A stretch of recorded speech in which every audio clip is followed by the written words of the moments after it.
I think for women in technology, we've got to move from a fear of failure to risk taking. Buckle up. You've just hit the play button on The Notice, a podcast from Otava with hosts TJ Houske and Melissa Locke. Expect to laugh, nod vigorously, and maybe even fist pump as we dive deep into the tech that powers your business, leadership that uplifts, and how culture can make your company the kind of place where everyone wants to clock in. So if you're ready for insights that stick and laughs that last, you've got a seat at our table. Welcome to The Notice, where tech gets personal and growth is a group project.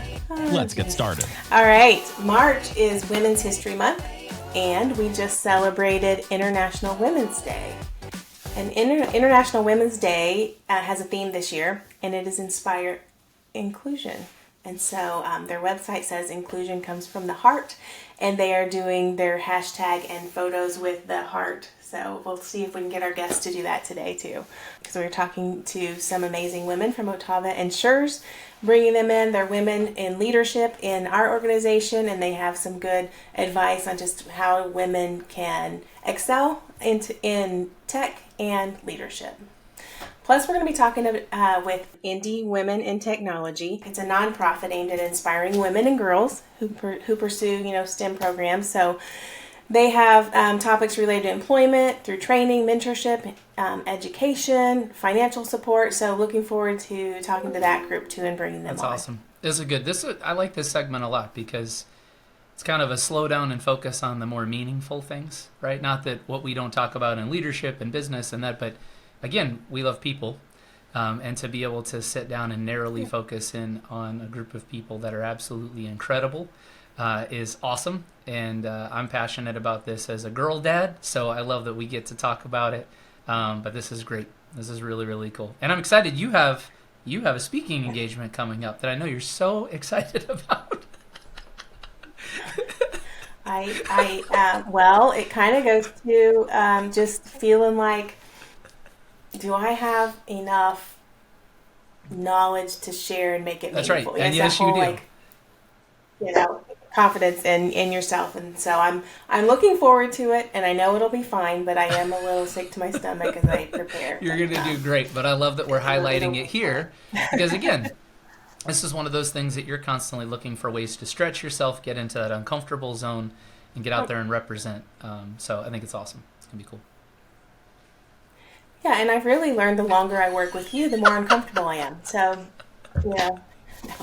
I know that you are good at stretching people, and so I do appreciate you. You're welcome, no problem. Yeah. People are like rubber bands, right? Like we're pretty much useless unless you stretch us, right? So.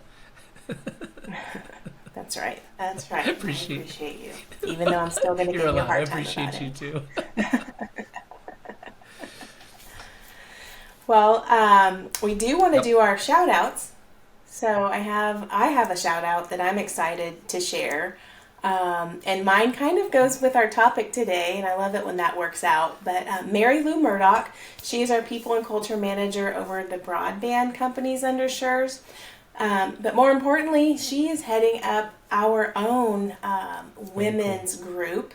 It was called Women in Support of Excellence, WISE, which is very fitting. And that's a Schurz-wide group, and she's taking the lead. And that's hard to start a new group and get folks, give direction on what we're doing and where we're going and trying to organize all of that. But she is taking it on and making that successful. So I just wanted to give a shout out to her because it's kind of one of those roles where you're behind the scenes trying to make something happen, and you're putting in all the work, but it doesn't always get recognized. So I want to shout That's out. Awesome. Mary Lou Murdoch. Way to go, Mary Lou. I continually hear amazing things about you when Mo and I talk just in general about people and growth and who's coming up and who's serving, and your name is always top of funnel, as we'll say. So it's really, really cool. Well, my shout out goes to a near and dear, somebody that, I think Mo talked about this and the benefit of it in terms of psychology and even how it relates in people and culture, or HR, if you use just a standard traditional nomenclature. And that is, building friendships through your professional experience in business. And I've been very blessed to build a friendship with this particular shout out. And this is Mr. Pavel Bransky, and he's out of our Ann Arbor area. Pavel is genuinely brilliant. I don't throw that word around very often when it comes to what I would consider to be genius level, but as a technologist, as a thought leader in industry, and as just a genuinely good human, a great husband, a great father. Pavel is amazing, and Pavel's going through a season of his life right now where he could absolutely use positive encouragement and support, and so we're championing him on his current season. But Pavel, thank you so much for who you are. It's really, really awesome, and a huge shout out to you, buddy. Yeah, and he is Yes, brilliant and very. humble Yeah, and kind. I mean, he's just an amazing person. I love any time I he get is. to hang He's out with awesome, Pavel. and he's an amazing skier. I think if I win, I'd land in a tree for sure, like one of those cartoons. But Pavel's amazing. That's awesome. Anything that requires balance, I'm out. It's like it's like I like trip on amazing air. making a snow angel, and she just drops. That's right.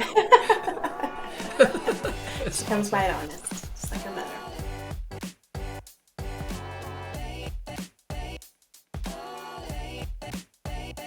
Today we have special guests. So what are we doing today? Today we have some accomplished women joining us. Some are from Otava, and we have one from Schurz, the parent company of Otava.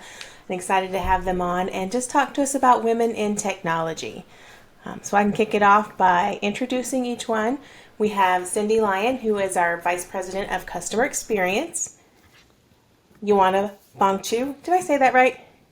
Yes. Ioana? Okay, thank Yes. you. Director of People Operations International, and Liz Barnhart, who is the Chief Channel. And all three are from Otava. And then we have Cheryl Rosen, who's joining us as the Vice President of Marketing and Strategy for Schurz Communications. So welcome, women.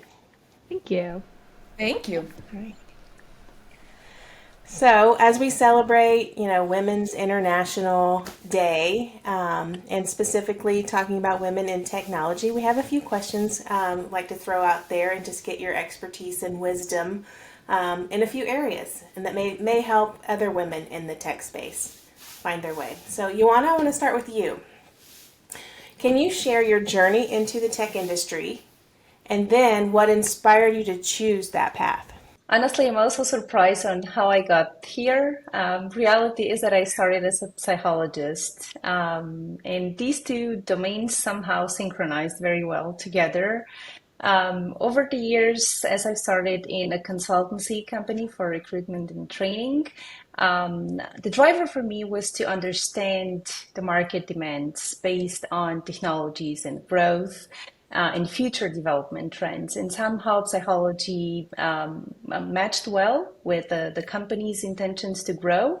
Technology helps in universities. And for me, it was inspiring to make sure that the skills into the market absorb all these requirements from the companies. And reality was that it turned out that I liked it. I like it even more since I've started. And over the years, I've developed new skills, and I'm surprised on how much I cannot live without it. So it was an inspiring trend for me. Yeah, and your love for the industry shines through because you are a recruiting genius, and the way that you are able to talk about our industry and help others understand and want to be a part of it really is something magical. So we definitely benefit from what you bring to Otava in your background and your love for this industry. So thank you for that. Thank you. So Liz, I want to ask you, what challenges have you faced as a woman in tech? And then what have you done to kind of overcome them? So challenges, and then how did you overcome them? So I've been in technology now. I can't believe it, but I did the math, 26 years. And I'd say probably one of the more significant challenges that I encountered was really like imposter syndrome. And I just tended to doubt my skills and my abilities and my experience. And to overcome them, I got really lucky and found a phenomenal female mentor that was really helping me to kind of hone my craft and build some confidence and give me some guidance. And then along with that, I kind of found myself having a knack for, or a gift really, to go find other women in tech, younger women in tech mentorship. So that's kind of been my journey with that piece. Awesome. So you not only have received mentorship, but you also mentor others. Is that what? Nice. Yeah, I mentor others, or kind of do the matchmaker and find mentors that I've known in the industry for many, many years, and introducing them to women that I know as well. It's a good strategy. Thank you. You're welcome. All right, Cheryl, what do you consider to be the biggest barrier to women entering and succeeding in the tech industry today, and how is that? How can we overcome that? Yeah, and actually, it's a perfect segue from Liz's answer because I would say the first one is probably unconscious bias within the industry. So people tend to hire within their culture of what they know, and oftentimes what they know are technical gentlemen within the operations. And so that's a challenge to break in through that barrier, as well as, unfortunately, there's still unequal pay within the industry for women, between women and men. And there's also, I would say, the ability to find, like Liz said, the ability to find a mentor within an organization, because you'll feel, if you think about imposter syndrome, you'll feel like you have to do twice as much work to be successful or to be looked at as successful as being a woman in tech. And so Liz was right on when she said, one, trust yourself is a way to overcome the barrier. The second is to find a mentor, somebody that will help you succeed, whether it's a male or female within the organization, and that really doesn't look at you as a female in the organization, but rather as a successful talent. And then also to support other women in the organization. So if we support each other both up and down, that only leads to our success and allows us to just bring more women into our culture.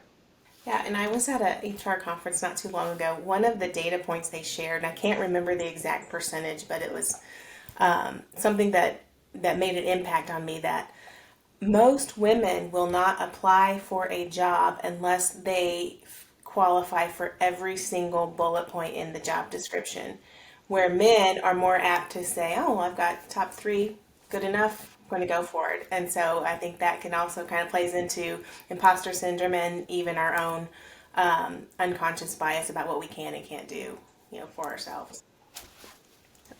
I want to add on to that, Melissa. That's a good point. I think for women in technology, we've got to move from a fear of failure to risk taking.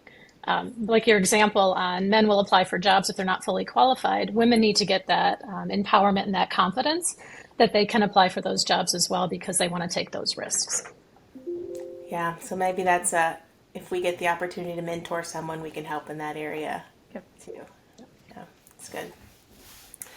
All right, Cindy, you also have the next question. So, how important is visibility of female role models? Kind of, I feel like we're on a theme here in tech for inspiring the next generation. And then, can you think of a woman in tech who inspired you? So I think it's incredibly important for women to be visible in tech for a lot of different reasons. One, Liz had mentioned importantly, the mentorship. When you're visible and you have a leadership role, it's your responsibility to pull the next group forward. So whether it's a younger person coming up or even someone who may not even be aware that technology is an option, how do you mentor and influence that? And visibility does that.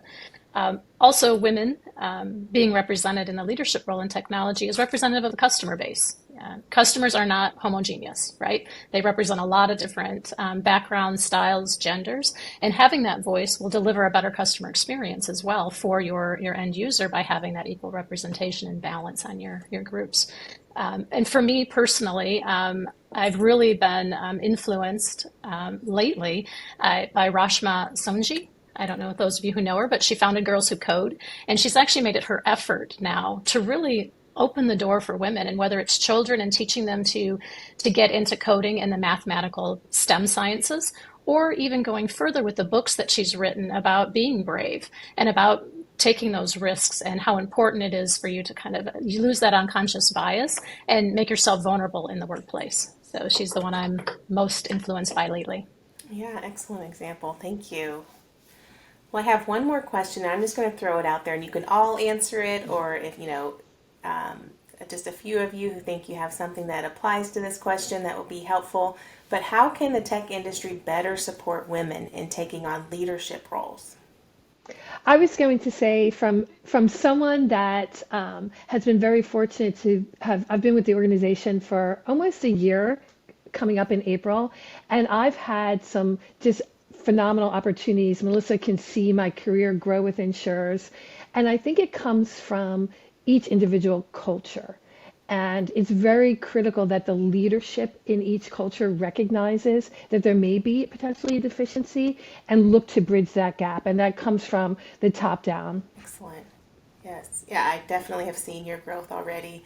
In a year, you've made an impact. And so we're definitely reaping the rewards of hiring you into the organization. My thoughts around this are really organizations supporting their women in getting involved in other women in tech type of groups, whether that's Women in the Channel, or if that's the Alliance of Channel Women. There's so many great organizations out there that have room on their boards, that have room for career development, and also another avenue to mentorship outside of the organization. I think that's very important.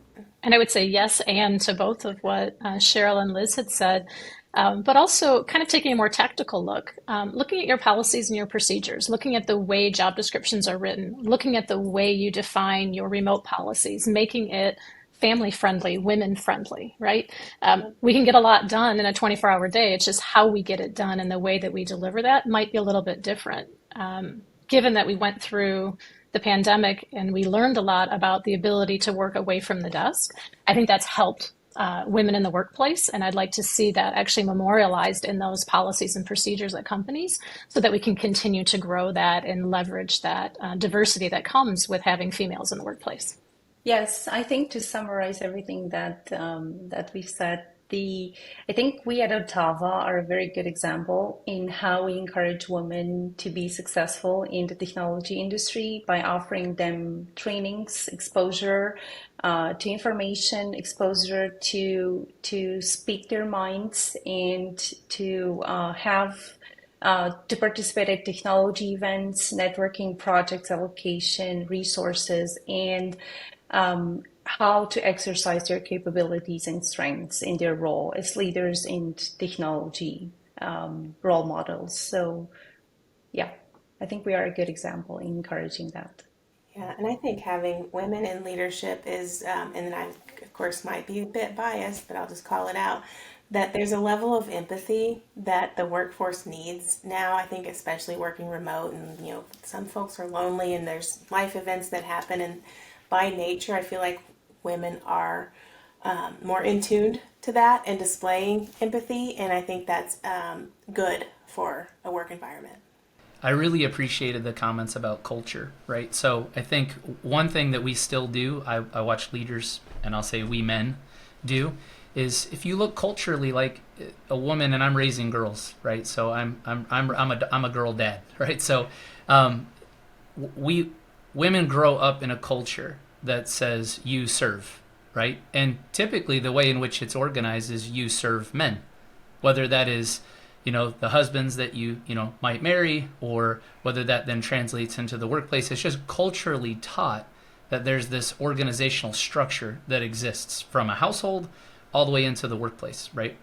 And I think that what we still struggle with as a business is still trying to narrow down the difference between men and women versus just peers. And how do we collaborate as peers, recognizing there is a difference between emotional strengths on one side and emotional opportunities on another. And I'll be, as a man, say we have a lot of room for opportunities. So we tend to find, I find that we still to this day, we still look for, let's differentiate in job descriptions. Let's really differentiate in the way in which we communicate. We're still calling out that let's identify the difference that a woman needs this and a man needs that, instead of we're just peer groups. And so how do we start to get on the same emotional level of maturity with the right cultural structure that says, hey, listen, we're all here, we're all trying to do the same thing, and we all bring professional strengths and weaknesses to the table. And that's where it starts. And if you can get to that, I believe you can create an ecosystem that truly recognizes diversity, because a lot of times we do a really good job of identifying differences, and we still push for sameness. We don't push for unity. And unity is very, very different than sameness. And so hopefully from a leadership perspective, and I know part of it is generational, so there's a compounding effect to this. And I love your comment about empathy, even though you and I joke on our Strength Finders, empathy is not our strongest. So compassion is absolutely there. So it's one of those things to help folks understand. So this is a really great topic, and long overdue, I think, culturally on so many fronts. So I'm really excited that it's becoming more and more of a centered discussion in lots of organizations, huge companies that are putting out. HBR writes fantastic articles on it. So it's really, really good points. Well, the theme of International Women's Day is inspired inclusion. And you can't be inspired, or inclusion doesn't happen without having your heart in it. So it's the sign. So this is if everyone could do their heart for inclusion. Then your Matt gets it. There you go. Then there's a lot like hashtag inspired inclusion with the heart. So yeah. Cool. Oh, that's so fun. I love it. I love it. Of course, now I know what Mo's going to be doing on every call. She's going to be sitting here just popping hearts all day long. That's great. Especially those tough feedback calls. That's tough right. feedback, but I love you. That's good. All right. Well, thank you, ladies. I know you're all busy, and you took time out to participate on our podcast, and we really valued your input, and know that others listening will value, just being how to excel as a woman in technology, and the mentorship and finding role models and recognizing unconscious bias and all those things. Tips that you gave definitely are going to be something that will help someone find their way and feel like the imposter syndrome. We all have it, and just calling that out and being vulnerable and sharing those things, that's, I think, what makes this great. For sure. And for those that are following, check out, look up each person, look up their name, look them up on LinkedIn, follow them. Each of them I've followed. They deliver a lot of great content and a lot of really relevant updates and have very unique backgrounds. So highly encourage you to follow each individual person as well. That's a really cool way to get to know somebody and hear their voice.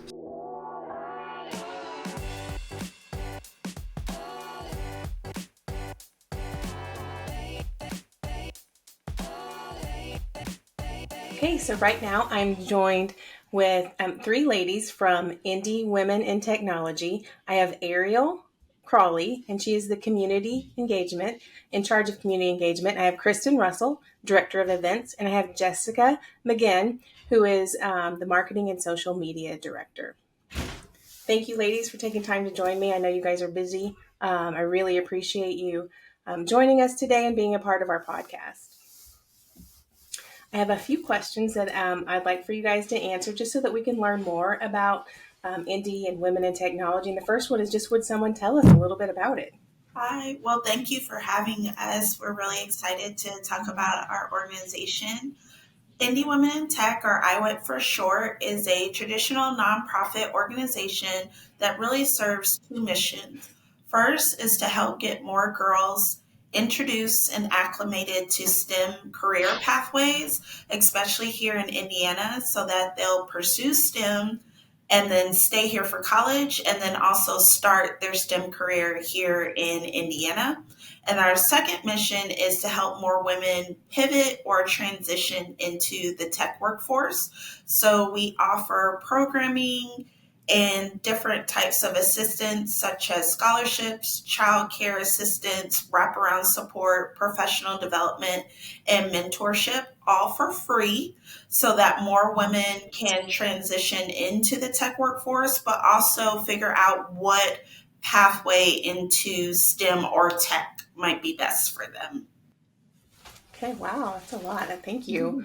Why is it so important to have an organization dedicated to getting women specifically into the tech industry? Well, we specifically believe it is important because of not only the lack of representation that is in STEM throughout the United States and beyond, but the resources that are needed to break down barriers that women face getting into STEM from all different levels of economics is been a massive kind of barrier for these women to even get into it. So when it comes to the education aspect, not being able to pay or go, or having to work to bring food to the table and pursue anything else that you're doing, it's caused a lot of women to even not even think about pursuing it, where we also need role models to show that you are capable of being there and in that place, as well as the biases that come within the workforce.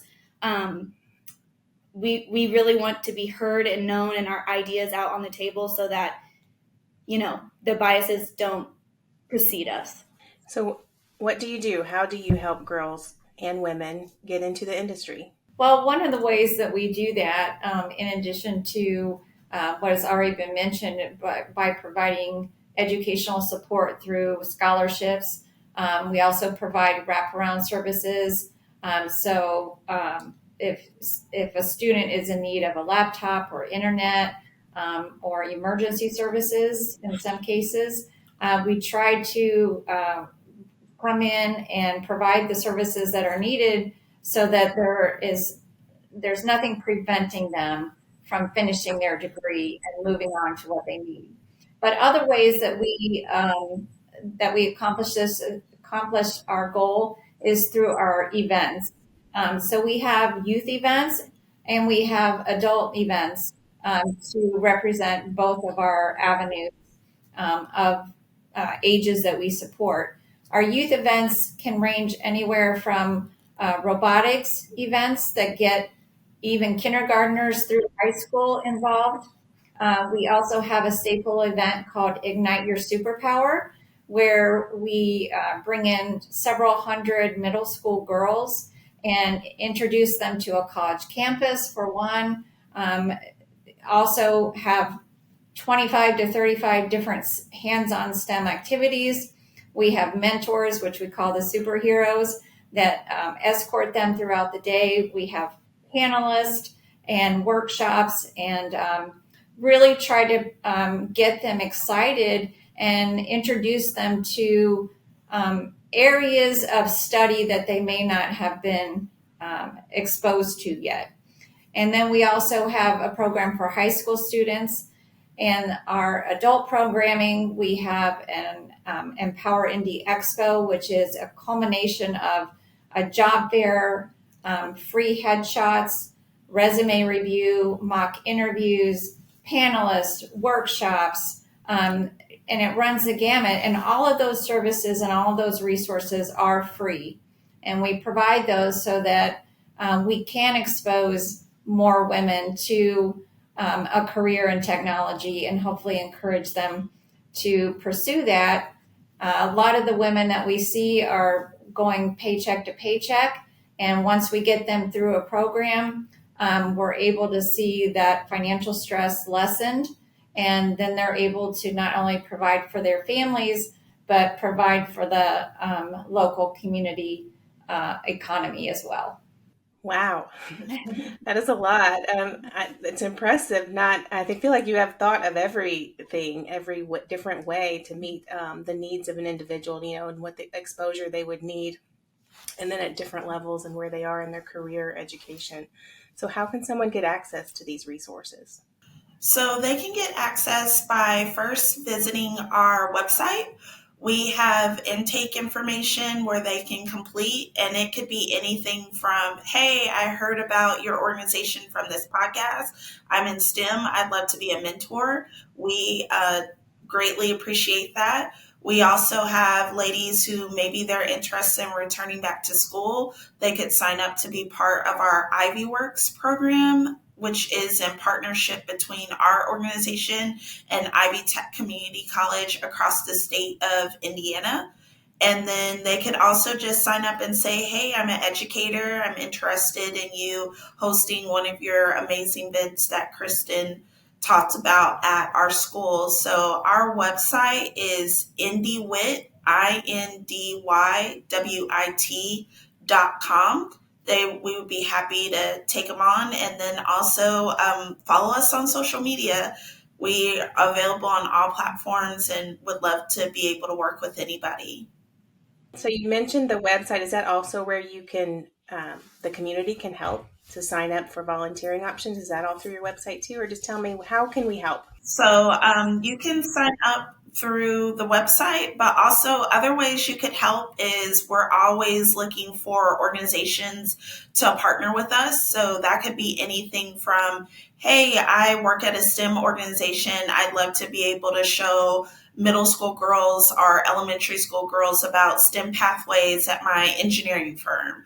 Or if you're interested in serving as a mentor, or if you'd like to talk to our students that are transitioning into tech, we're always looking for people that can serve a day in the life of. And then also we're always looking for people who would be willing to work with our students. So we have a paid internship program that we offer. Our students get paid a particular amount, but they get paired with the local organization. So if your organization is looking for great female talent across the IT spectrum, we'd love to get them connected as well. And then also we're always looking for sponsorships. We're able to provide such great events because we have such amazing sponsors. So if you have an organization that wants to support a mission such as IWIT, we'd love to talk to you about some sponsorship opportunities to help get your organization recognized, but also help build up the community and add more women to the tech workforce.